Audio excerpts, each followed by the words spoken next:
今年年初，外网呢有几张图片在网络上爆火，并且有人说电影《鱿鱼游戏》是有原型的。虽然后来证明了这些图片都是 AI 生成的，但是呢也引出了一段真实发生过的黑暗的历史。有16000多人被绑架到这里，受尽迫害和凌辱，而且呢从警察到总统都是帮凶。真实的人性之恶比电影里的情节更加的残忍恐怖。大家好，我是海燕，今天咱们就来说一下韩国兄弟之家福利院事件。上世纪的60年代到90年代，韩国的经济发展迅速，和香港、台湾、新加坡并称为亚洲4小龙。但是呢，同时也拉大了贫富差距。有的人顺势崛起，有车有房，吃上了麦当劳；也有人呢，以没有一技之长，最终流落街头，成为了流浪汉，靠捡垃圾和街头乞讨来度日。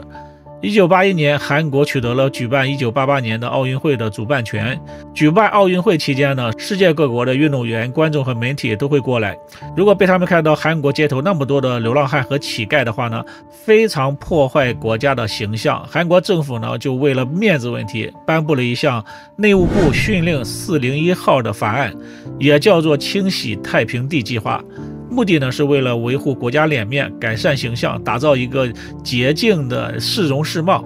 由国家扶持民间的福利院，让他们寻找那些流浪汉；由国家拨款提供食物和住宿，并且呢培训技能和文化教育，让对方学会生存技能，再放回到社会里面。这样呢，既能让城市没有了乞丐和流浪汉，又保住了国家的脸面，还能解决这些人的就业问题啊！听起来这是一个很不错的主意啊，但真正的实施之后，却给这些平民带来了灭顶之灾。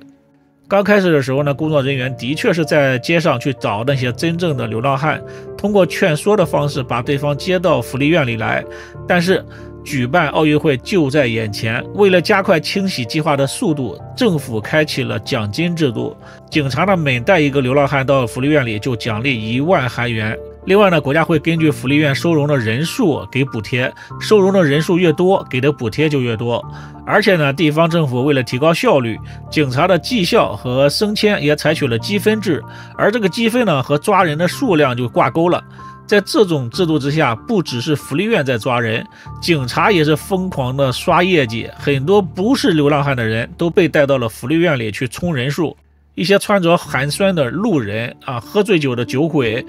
街头的小贩，发传单的，擦皮鞋的小孩，任何没有背景的社会底层都有可能被扣上流浪汉的帽子，被强制带到福利院里。根据统计，全国有36所福利机构参与了计划，其中釜山的兄弟之家福利社是接收流浪人数最多的。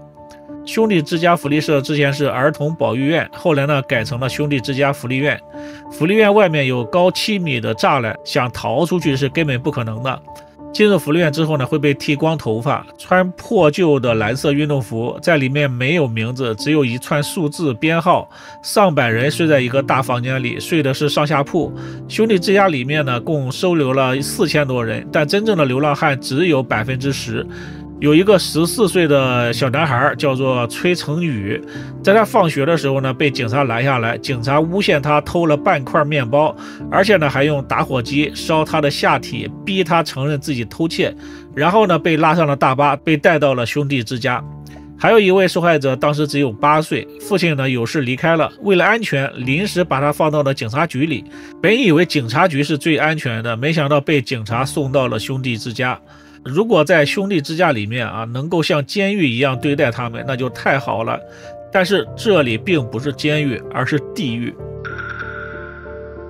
在兄弟之家呢，这些人不光没有名字，只有数字编号，而且呢还要参加繁重的劳动，吃不饱饭是经常的事儿。每天早上6点，管理员就会踢开大门，用木棒去叫醒这些人，只要起得慢一点就会被打。起床之后呢，所有人到操场里集合，吃饭也是一个限制时间的，有专人看守，然后就开始了一整天的高强度的劳动，挖煤搬石头、盖楼，或者是组装鱼线、加工小饰品、流水线等工作，没有工资每天还要工作12个小时，还吃不饱饭。一旦出错了，或者是产品出现了什么质量问题，那么整个车间的人都会被打，甚至有人被打死。如果有人站出来反对呢，没有几天这个人就会消失得无影无踪。福利院还采取了残酷的管理制度，用囚犯来管理囚犯，好像是一个大型的生存游戏一样。说白了呢，就是自相残杀。如果不幸挂掉了，那么尸体就会以3到500万韩元的价格被卖到医院里做医学研究。福利院的收入不只是将这些囚犯当作免费的劳工，还有小孩。那这些小孩年龄比较小，做不了什么工作，但是可以卖掉。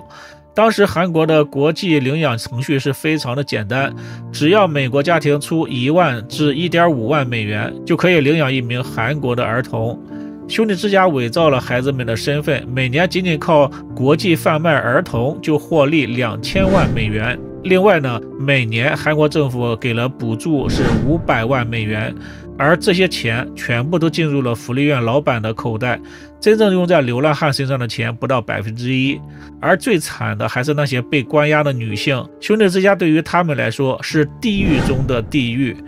女性呢，不只是要参加繁重的劳动，每天晚上关灯之后，不论男女都有可能会被侵犯。而女性如果怀孕之后会被要求堕胎，而且没有医生，需要自己解决，光是想想呢都很绝望。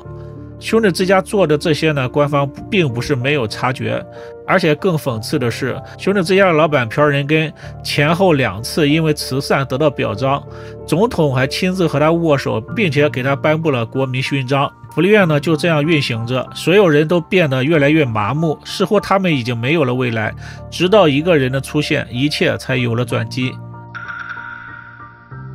1987年，检察官崔永元从首尔调到了釜山检察院。一天呢，他到福利院后山去打猎，无意当中就看到了福利院里的真相。他决定展开调查，但还没有调查出多少证据就遭到了上级的警告。他顶住压力继续调查。同年1月，金永元带领着10名警察突袭兄弟之家，揭露了兄弟之家这个人间炼狱，并且掌握了大量的证据。消息传开之后，引起了全国的轰动。兄弟之家福利院在奥运前夕才被关闭，但是就在院长被逮捕的第2天，金永元就接到了釜山市长的电话，让他把人给放了。就连青瓦台也出面让他暂停调查，发出了调查停止令，理由是呢要顾全奥运大局，不能让这个案子损坏国家的形象。金永元顶住压力继续去调查，在福利院院长的保险箱内找到了20亿韩元。很明显，院长仅仅靠他的死工资是不可能有那么多钱的。另外呢，金永元还找到了兄弟之家向政府公职人员汇款的2000万韩元的汇款单。但是呢，就算有那么多的证据，最终在奥运会结束之后，兄弟之家的院长朴仁根被判了2年半的监禁。而他的罪名是挪用公款，和福利院里发生的暴力事件和命案以及贩卖儿童的罪名无关。这些罪名呢都被2名守卫给扛下来了。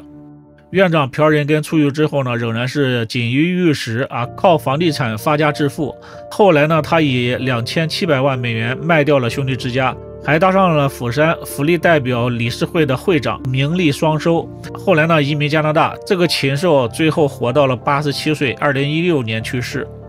相反的是那些在福利院里被迫害的人，他们很难回到原来的生活，可以说是一生都有着心理阴影。很多人都是一身的伤痛，无家可归，和社会也是彻底的脱节了，变成了真正的流浪汉。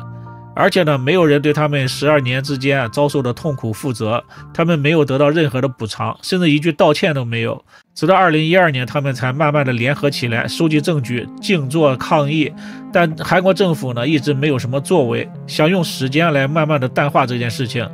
直到2017年，文在寅上位当了总统，决定重启调查兄弟之家的这个事件，组建了真相与和解委员会。经过对100多位亲身经历者的调查，委员会发布了722页的调查报告，承认了是国家的失职造成了系统性人权侵害。兄弟之家事件呢，也被称为韩国奥斯辛维集中营。也是在这一年，釜山的市长出面向受害者以及家人鞠躬道歉。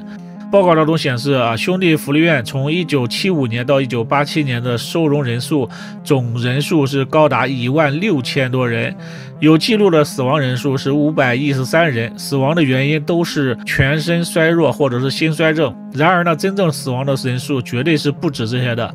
2023年，兄弟之家的地皮被重新的开发利用，工人在那里挖出了100多具的骸骨，